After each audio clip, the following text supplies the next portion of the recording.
Drop the gun! Drop the gun! Drop it! Drop the gun! Drop the gun now! Drop it! Drop it! Drop the gun!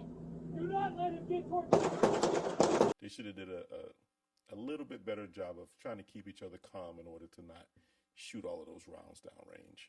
Because I heard someone say, and correct me if I'm wrong, don't let him get to, and they started shooting.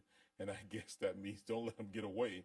But, you know, I thought that was one of their poor communications. Well, I think they just have to revisit what's a threat to themselves or to others. I mean, at the point where, you know, he got into the car, obviously he's a threat to someone, but you don't know who's in the car, so you want to make sure you don't hit an innocent bystander if your goal is to save the person, that victim in that car.